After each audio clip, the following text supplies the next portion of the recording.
नमस्कार विद्यार्थी मित्रांनो, स्वागत आहे मासेमेघ चॅनलवर। आज आपण बघणार आहे क्लास 7 जनरल सायन्स, त्याच्यामध्ये 12वा टॉपिक, ज्याचं नाव आहे muscular system and digestive system in human beings, मानवी स्नायू व पचन संस्था। यापूर्वी तुम्ही व्हिडिओ पाहिले नसतील तर चॅनलवर जाऊन पाहू शकता। आज आपण बघणार आहे बघा ह्यूमन स्केलेटल। त्याच्यामध्ये mouth digestion of food begins in the mouth. जे आपलं फूडचं डायजेशन असतं ते कुठे बिगिन होते, सुरुवात होते माउथ मध्ये। फूड इज चिवड म्हणजे अन्न काय केलं जातं बघा, चावलं जातं with the help of teeth, दाताच्या साहाय्याने अन्न चावतात, इनटू व्हेरी स्मॉल पीसेस। आणि काय करतात त्याचे स्मॉल पीसेस म्हणजे छोटे पीस करतात। आता इथे बघा, इथे सलायव्हरी ग्लँड्स आहे। Saliva is produced in the salivary gland in the mouth cavity मध्ये जे सलायव्हरी ग्लँड्स असतात ते काय करतात, सलायवा प्रोड्यूस करतात। Located in front of the ears, ते कशा असतात, कानाजवळ असतात, नियर द फॅरिंग्स। फॅरिंग्स म्हणजे काय बघा, ग्रसनी। अँड बिलो द टंग, जिभेच्या खाली असतात। It is carried to the mouth via ducts, ते कसे कॅरी होतात बघा, टू माउथ व्हाया डक्ट्स, डक्ट्सने होतात। It is mixed with food during the process of change. आता बघा, हे जे आपलं food during mixed with the, it is mixed with food, आणि हे कसे मिक्स होते तर फूड मध्ये, विथ द फूड मध्ये होते। आणि काय होते बघा, कोणत्या प्रोसेस मध्ये, प्रोसेस ऑफ च्युइंग म्हणजे चावण्याच्या प्रक्रियेमध्ये। येथे आहे बघा oesophagus, it is the tube, हे आहे oesophagus, it is a tube leading from the pharynx. आता जे फॅरिंग्स म्हणजेच ग्रसनी, to the stomach, it pushes the food towards the stomach, आणि हे काय करतं बघा, फूड जे आहे ते स्टमक मध्ये फॉरवर्ड करते। नेक्स्ट आहे बघा,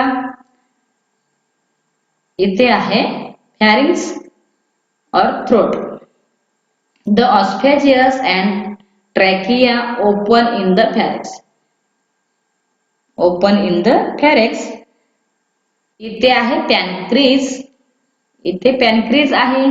the pancreas secretes the pancreatic जॅम्स, पॅनक्रियाटिक ज्यूस, तर ते काय करतात बघा, पॅनक्रियाटिक ज्यूस काय करतात, सिक्रेट करतात। दॅट कंटेन्स व्हेरियस एन्झाईम, आणि त्याच्यामध्ये काय असतं बघा, वेगवेगळे एन्झाईम्स असतात। इथे आहे लिव्हर, द लिव्हर इज इथे आहे liver, liver is the largest gland. आता हे जे लिव्हर आहे ते कसं आहे, लार्जेस्ट ग्लँड, मोठे आहे in the body. It has a rich supply of blood, आणि ते काय करतात बघा, ब्लडला सप्लाय करतात। Its main function is storage of glucose, त्याचे मेन फंक्शन काय असते बघा, ग्लुकोजचं स्टोरेज करणे। The gall bladder is situated below the liver, लिव्हरच्या खाली काय प्रेझेंट असतं बघा, gall bladder.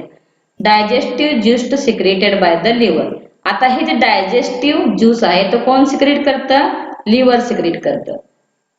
It stores the bile and digestive juice secreted by the liver.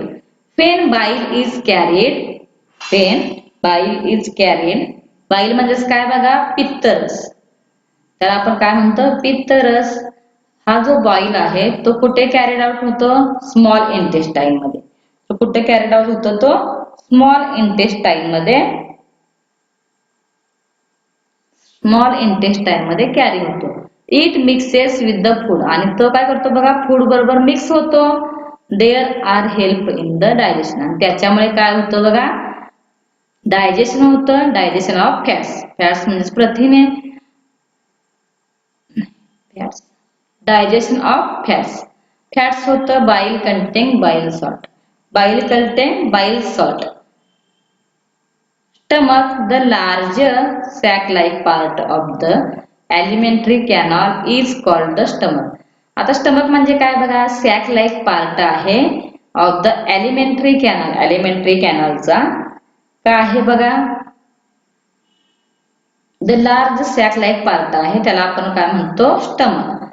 The gastric glands of stomach secretes gastric juice, तर good food, food that has entered the stomach is churned Three components of gastric juice, namely hydrochloric acid, pepsin, and mucus, are mixed with the food here and it becomes acidic. आणि त्याच्यामुळे काय होतं बघा acidic होतं. Mainly proteins are digested. आता जे proteins आहेत ते कसं बघा डायजेस्टेड होतात in the stomach due to the churning and the action of gastric juice food becomes a semi solid slurry. आणि आपलं जे अन्न घेतलेलं असतं त्याचं काय बनतं बघा सेमी सॉलिड स्लरी बनते which is slowly pushed into the small intestine. आणि ते काय केलं जातं बघा स्लोली पुश्ड होतं स्मॉल इंटेस्टाइन मध्ये. आता इथे बघा हा आहे इथे आहे large intestine. The large intestine is about 1.5 meter long. Only water is absorbed in the large intestine. आता जे लार्ज इंटेस्टाइन आहे त्याच्यामध्ये काय होतं बघा वॉटर ऍब्सॉर्ब्ड होतं. A small part called as appendix is attached to the first part of large intestine. आणि हे जे लार्ज इंटेस्टाइन आहे ते कशाला अटॅच आहे अपेंडिक्सला. Undigested remains of the food digested in small intestine enter the large intestine. Undigested material is thrown out of the body through the anus. तर बघा न पचलेले अन्नपदार्थ काय केले जातात बाहेर टाकतात. Small intestine. The small intestine is about 6 meter long. 6 meter long. Most of the digestion and absorption of food takes place here. There different digestive juices are mixed with the food. जे काही different digestive juice आहेत ते काय होतात mixed with food मध्ये food बरोबर mix होतात in the small intestine मध्ये. Absorption into the body, absorption into the blood of nutrients obtained by the digestion of food also occurs in the small intestine. तर बघा तुम्हाला video आवडला असेल तर आमच्या चॅनलला लाईक करा, शेअर करा, सबस्क्राईब करा. व्हिडिओला जास्तीत जास्त विद्यार्थ्यांपर्यंत पोहोचवा. Thank you for watching.